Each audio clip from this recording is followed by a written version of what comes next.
Muy buenas tardes, queridas amigas, queridos amigos. Retornamos después de una pausa justificada a este programa, a dos tercios, el único programa que radiografía el proceso constituyente.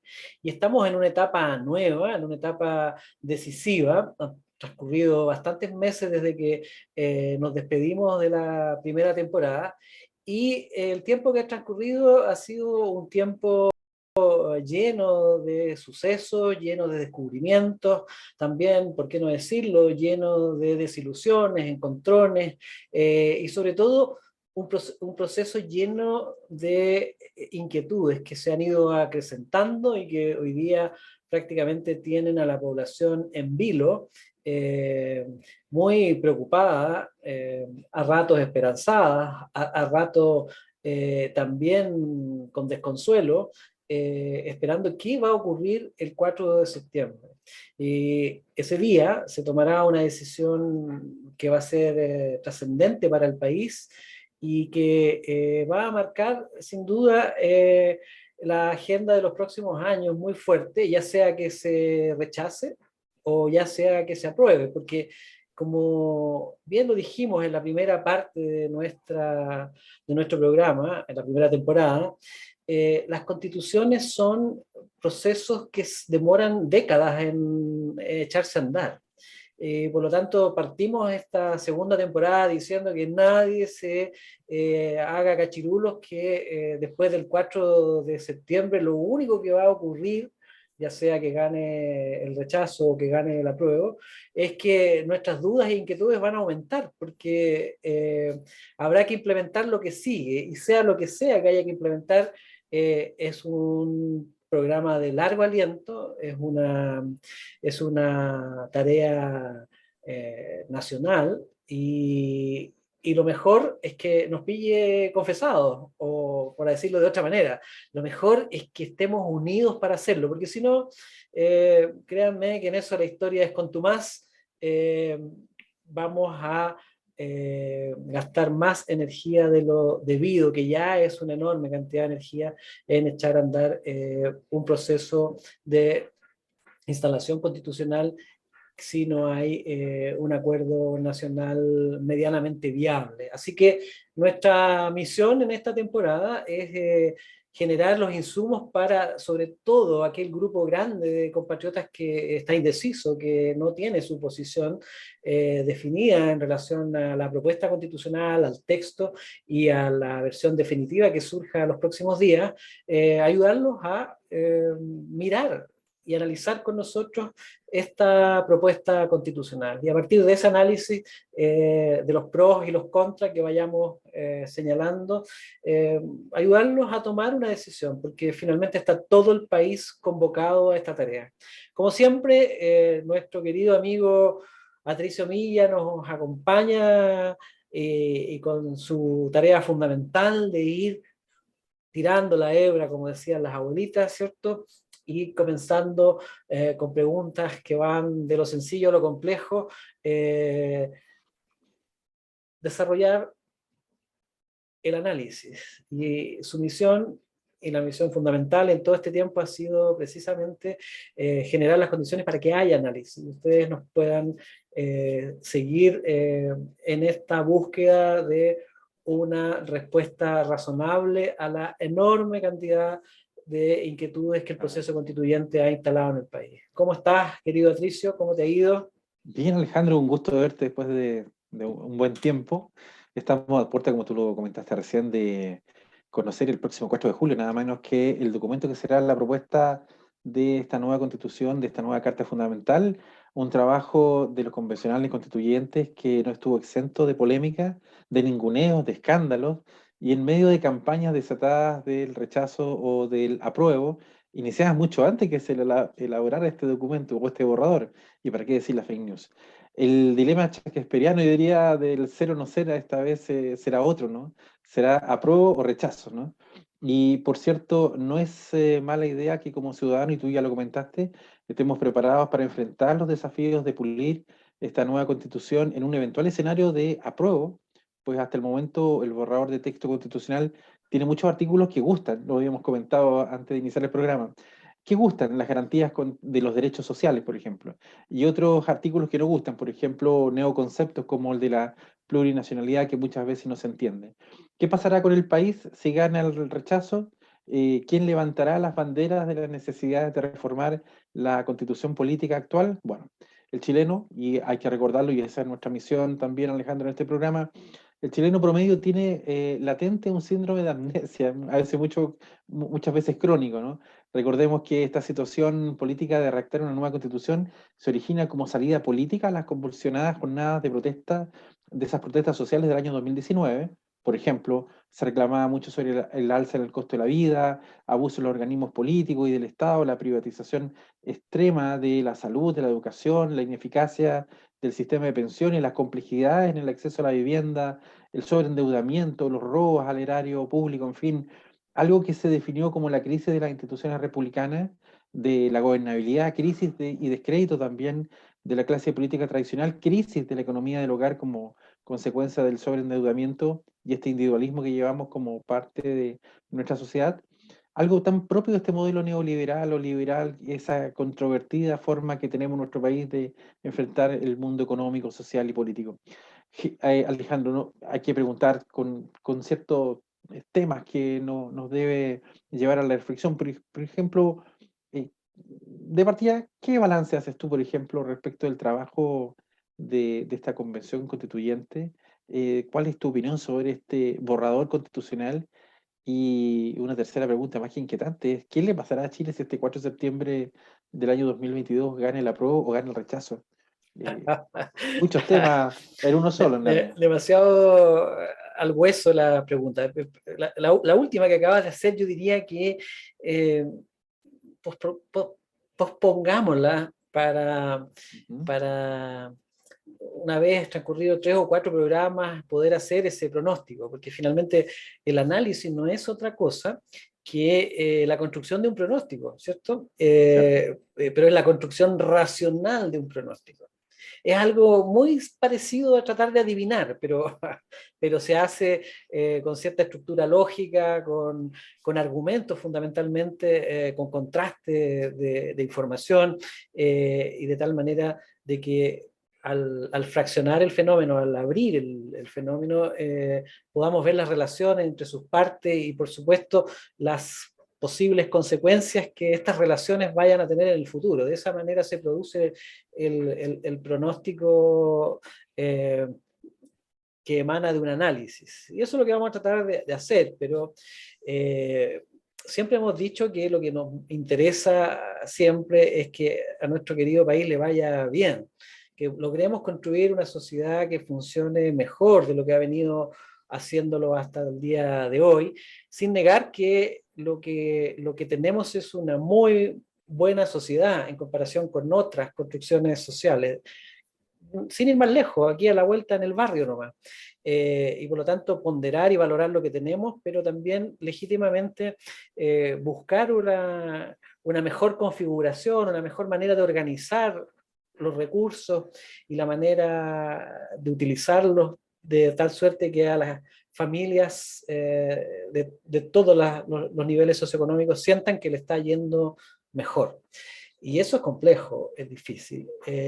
Y por lo tanto, entonces, eh, los pronósticos los vamos a dejar para el final, una vez que analicemos bien el texto. Y en cuanto a lo que ha sido el devenir de la Asamblea Ujú. Constituyente, ha sido un devenir bien caótico, fiel reflejo de la sociedad chilena. O sea, la la Asamblea Constituyente no es otra cosa que una micro foto de la sociedad compleja y completa chilena. Así que están todos los actores ahí reflejados. Los soñadores, los sinvergüenzas, los camotes, los figuretti, los intelectuales, los ensoñadores, los románticos, los idiotas, están todos ahí. Los violentos, los resentidos, los inspirados, los, eh, los ensoñadores, están todos ahí. Y también, ¿por qué no decirlo? Muchos de ellos tienen una buena mezcla de todas esas características también. O sea, Ah, idiotas y soñadores al mismo tiempo, inspirados y obtusos al mismo tiempo. Bueno, pero ¿cuál es el factor común que los une?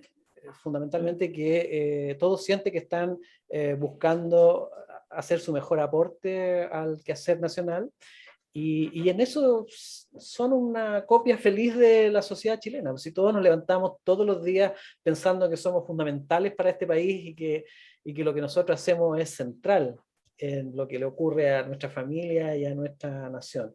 Y en ese sentido, entonces, el quehacer de la Asamblea Constituyente, yo diría que mm, eh, deja mucho que desear en términos de que muchos imaginamos que iba a estar sobre ese promedio. O sea, que por sobre las virtudes y las limitaciones promedios que señalé, no todas, por supuesto, hay más todavía, pero para no aburrirlo con tamaña lista, que la Asamblea iba a lograr sobreponerse sobre ese promedio. Y la verdad es que ha sido difícil, aunque en el último tiempo hemos visto atisbos de un esfuerzo por ocupar mejor el tiempo, por producir un texto no tan riesgoso como el que se vislumbraba al comienzo, claro. por acortar las diferencias. Pero sin duda yo creo que ha sido una tarea que se les ha dado de manera muy difícil. Es difícil ir contra uno mismo. Y este proceso y este ejercicio constituyente requiere ir contra uno mismo. Entonces, requiere, en primer lugar, renunciar a una parte de lo que uno cree en favor de conseguir la otra parte de lo que uno cree. Y eso se les ha dado de manera muy difícil a los constituyentes. Hay que decir, eso sí, que en la recta final lo hemos visto más concentrado, los hemos visto más circunspectos y más callados, lo que se agradece, porque en realidad la cantidad de disparates que se dijeron en la primera parte o sea, son dignos para escribir un libro de anecdotario, digamos. Que sin duda lo van a escribir y aparecerá.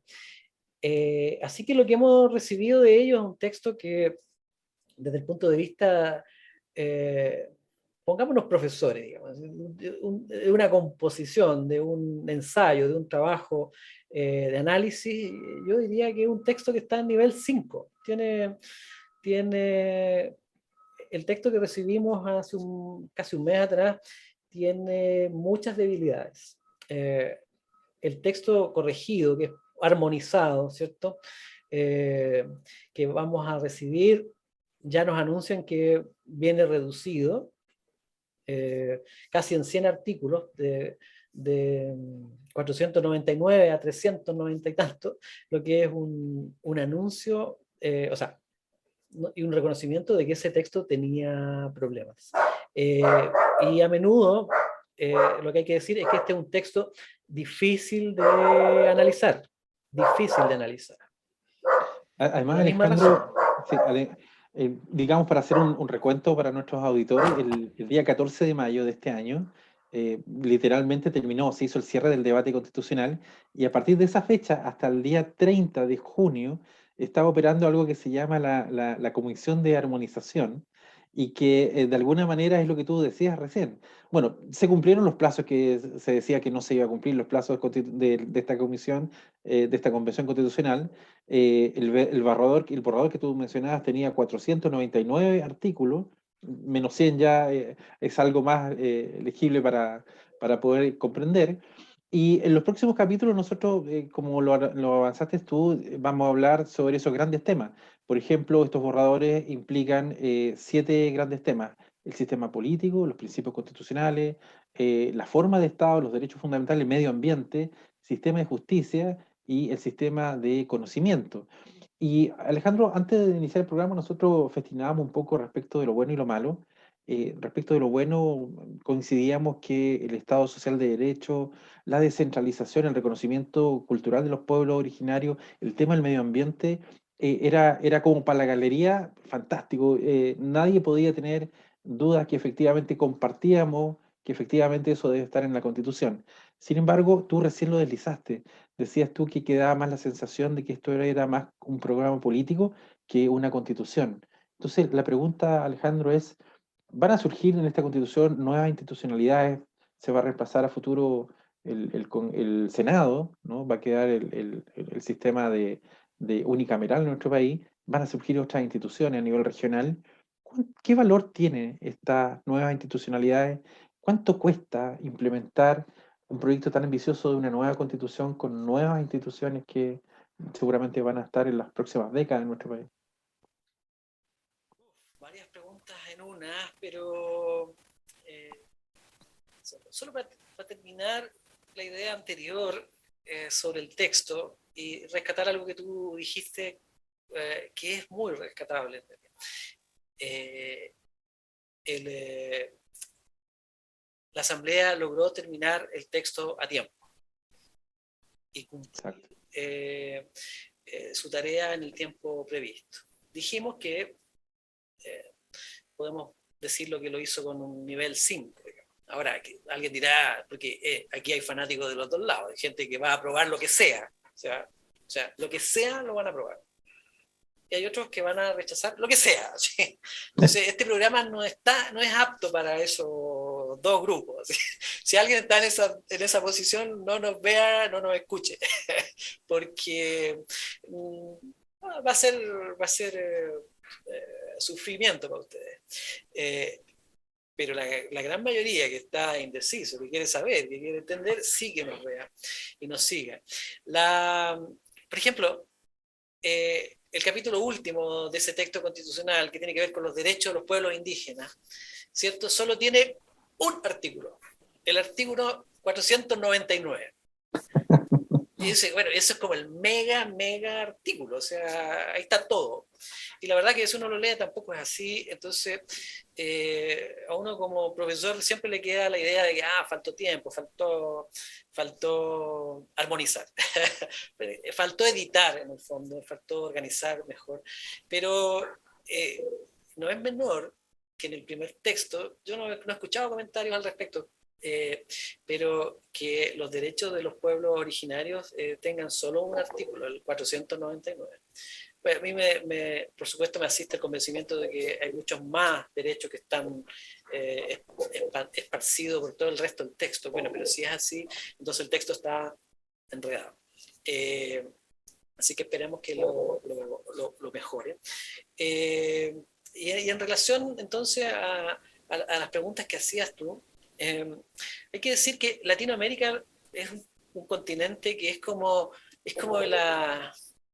a ver, ¿cómo decirlo? Como las nubes de gases en la galaxia, o sea, generadora de estrellas. Latinoamérica es un continente que genera constituciones por ciento. Y en este sentido, el texto que aparece, claramente hay que decirlo con toda su letra, porque eso ya es una realidad, es un texto que se inscribe en lo que son las constituciones bolivarianas. O sea, lo que aparece ahí es un texto que claramente se puede inscribir dentro del contexto de las constituciones bolivarianas, que son tres: Venezuela, Ecuador y Bolivia. ¿Ya? Entonces, en ese sentido, el rasgo más característico, para llamarlo, porque alguien te puede decir, pero ya salieron con la cosa bolivariana, es que al declarar que Chile es un país plurinacional, ya está derechito en el ámbito bolivariano, porque eso aparece con las constituciones bolivarianas, pero ese no es el punto hoy día al menos no es el punto. El punto es que este texto que nos presenta la Asamblea Constituyente en realidad no tiene, salvo un tema, no tiene ninguna discusión original en las últimas constituciones latinoamericanas. O sea, todas las cosas que para nosotros aparecen como novedosas, en realidad ya habían estado siendo discutidas en las constituciones en las últimas constituciones latinoamericanas y desde la brasileña para adelante, del 91. Y por lo tanto, claro, nosotros no estamos ni ahí con esas constituciones, por lo tanto, todo lo que aparece en la nuestra parece una novedad del año, pero la verdad es que no. Y lo novedoso que hay en, en este texto constitucional es el tema de la paridad. Ya, lo realmente novedoso que hemos aportado a la discusión constitucional latinoamericana es el tema de la paridad. ¿Ya? Está este decreto de que hombres y mujeres en igual cantidad. Sin duda es una idea atractiva, como todos los principios constitucionales, es difícil estar en desacuerdo con, con este principio de la paridad. Es muy atractivo y yo estoy de acuerdo, me gusta, pero no puedo dejar de pensar en que si es un principio constitucional, el Estado tiene que hacer, una vez que se instala como principio, empieza a depender del Estado que estos principios se materialicen y se resguarden de ida y de vuelta. Y en todos los niveles, no solo en las cúpulas de la administración, sino en la administración pública y en todos los servicios que del Estado dependan. Pero nosotros tenemos áreas públicas muy feminizadas. No sé cómo lo van a hacer ahí cuando llegue la hora de... claro, sí. Claro, porque el principio de paridad es de ida y de vuelta. Entonces, en buena hora, el tema de la paridad, lo que no lo deja exento de futuras complicaciones. Pero no se preocupen, porque el legislador pensó en todo. Y para eso está el principio de la gradualidad. O sea, lo que no se puede hacer al tiro se va a hacer gradualmente. Ya les dije ya que esto se toma 20 años en instalarse, entonces, y ahí aparece otra discusión. Bueno, ¿qué es lo urgente de instalar? Y así, este texto constitucional nos va a llevar a un verdadero juego estratégico de qué cosas hay que hacer para que otras ocurran. Bueno, decía yo entonces que es muy difícil estar en contra de los principios, pero no por eso no es necesario analizarlos, y hay muchos principios que a nosotros nos parecen nuevos, ¿cierto? Por ejemplo, esto de la igualdad sustantiva y cosas por el estilo. Entonces, ¿cómo interpretar principios que son en apariencia novedosos para nosotros como la igualdad sustantiva? Bueno, es algo que vamos a aprender con el correr de los días, con el correr del tiempo. Básicamente, de lo que se trata es que tenemos que dejar esa idea de todos iguales ante la ley en lo formal, ¿cierto? O sea, en lo formal, ricos y pobres son iguales ante la ley. Pero en la vida real sabemos que no es lo mismo, digamos, ¿cierto? Sí, sí. Por una razón de acceso a la justicia. Entonces la igualdad sustantiva lo que busca es que esa diferencia sea considerada, ¿cierto? Que sea considerada y se tenga en cuenta de tal manera que las personas pobres a través del apoyo del Estado y sus instituciones, efectivamente se iguale a las posibilidades del rico en relación al acceso, y no solo al acceso, sí, bueno, digámoslo así, al acceso a la justicia, es decir, que tenga las mismas posibilidades de tener justicia. Bueno, pero ya sabemos cómo eso se ha instalado a propósito de la reforma procesal penal, ¿cierto? Y la defensoría de los delincuentes. El reclamo hoy día generalizado es ¿y qué pasa con las víctimas? Entonces, nuevamente, los principios son muy atractivos en cuanto a lo que declaran, pero se complican una vez que empiezan a operar. Hoy día parece, en relación a la justicia, bueno, parece no haber igualdad sustantiva entre víctimas y victimarios, por ejemplo. Entonces, Eso es una cosa que este nuevo texto debería corregir mediante la manera en que impactan en las leyes. En fin. Así que, insisto, podríamos llenarnos de ejemplos porque hay muchos principios. Esta Constitución tiene un capítulo completo destinado a los principios, más de 40 artículos en la primera versión, pero entre medio de cada uno de los otros capítulos hay a su vez principios específicos. Entonces, una constitución que declara muchas cosas. La promesa es muy grande. Eso, sí. Alejandro, Alejandro, para hacer una analogía también, muchos han dicho que el sistema político de una constitución, ¿no? Finalmente es como el corazón, ¿no? El corazón de la constitución es el sistema político. Y aparentemente el régimen presidencialista, el tema de alteraciones a la Cámara o al Senado en este caso, la aparición de nuevos conceptos como la Cámara de Regiones, de alguna manera confunde a la gente o problematiza la situación o da miedo a veces para algunas personas que son más conservadoras respecto de los modelos políticos. Pero es así en tu mirada que el año pasado, cuando comenzamos el programa, tuvimos la oportunidad de analizar otras constituciones del mundo y de América Latina. Pero es así, es el corazón de la Constitución es el sistema político. Y si es así, ¿qué tan robusto es nuestro corazón en este bosquejo de Constitución eh, de aquí en adelante? ¿Cómo lo ves tú? ¿Cómo está el sí. paciente? Sí, bueno, ese es el tema central de nuestro programa de hoy, dejar bien asentado dónde vamos a poner el ojo en el análisis. Sabemos que en relación a principios y a derechos sociales, todas las constituciones latinoamericanas han sido muy profusas, partiendo de la constitución peronista de 1949, que era una verdadera revolución social. Pródiga en derechos sociales. O sea, en esto no hemos inventado nada nuevo. Lo que sí hemos hecho, bueno, creado mucha expectativa en torno a los derechos sociales, pero los propios autores de la constitución peronista del 49, 30 años después, no, ya a comienzos de los 90, analizando la experiencia, dice, pero la verdad, escribimos mucho, pero no cambiamos el motor del sistema social. Es lo que los especialistas llaman la sala de máquinas de las constituciones. Y nosotros vamos a llamar, junto con llamar la sala de máquinas, vamos a llamar el reactor. Si la constitución es una fuente que energiza la sociedad, la sala de máquina o la sala del reactor es la clave.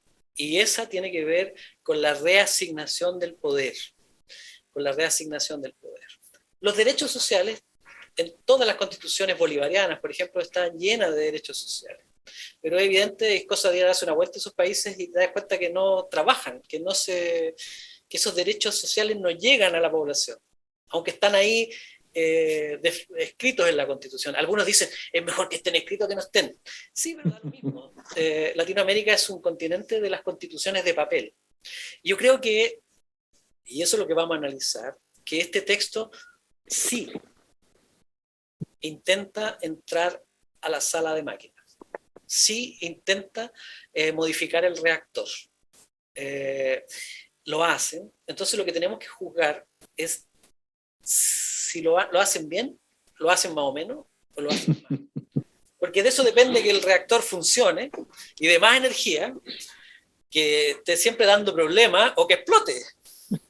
Para decirlo en términos simples. Entonces, la distribución del poder en el país a través de la Constitución es lo que llamamos la sala de máquinas o el reactor. Y este texto constitucional sí intenta meterse en la sala de máquinas. O sea, se mete en la sala de máquinas. Y lo que nosotros vamos a analizar en los próximos programas es de qué manera lo hace. Por ejemplo, de qué manera limita los poderes del Ejecutivo, los poderes del presidente, los redistribuye en diferentes órganos y de qué manera esos órganos que vienen a ser como las partes del reactor funcionan. la fuente de combustible, la turbina, los refrigerantes, en fin, ¿van a funcionar bien o se van a sobrecalentar? Ese es el análisis que tenemos que hacer. Desde ya, entonces, estos poderes del Estado son varios, ¿cierto? Vamos a partir con uno muy importante, el sistema de justicia, por ejemplo. El sistema de justicia. O sea, la Constitución proyectada define más de 100 derechos. En teoría, el ciudadano común y corriente puede ir a reclamar por esos derechos, puede hacer un reclamo constitucional, lo que es bueno y positivo. La pregunta del millón: ese nuevo poder judicial o esos sistemas judiciales, porque ahora ya no es un poder judicial, ahora son los sistemas judiciales, ¿van a servir al ciudadano o van a servir al nuevo poder político que configura esta Constitución, al nuevo régimen? ¿Y quién es el nuevo régimen en este caso? Bueno, el Frente Amplio, el Partido Comunista, los partidos de ultraizquierda y los socios, los socialistas, que ellos son el nuevo régimen, y todos los que quieran estar invitados, digamos. Hay algunos que quieren mucho que los inviten. Ese nuevo régimen está reservando esta sala de máquina para sí o para los ciudadanos, porque y ya se nos acabó el tiempo y esa es la pregunta que vamos a dejar pendiente. Cuando decimos que la Constitución del 80 no funcionó, es porque efectivamente los ciudadanos sintieron que no trabajaba para ellos. Sí. O sea, que trabajaba para cualquier otra persona, nadie sabe para qué trabaja, ¿cierto?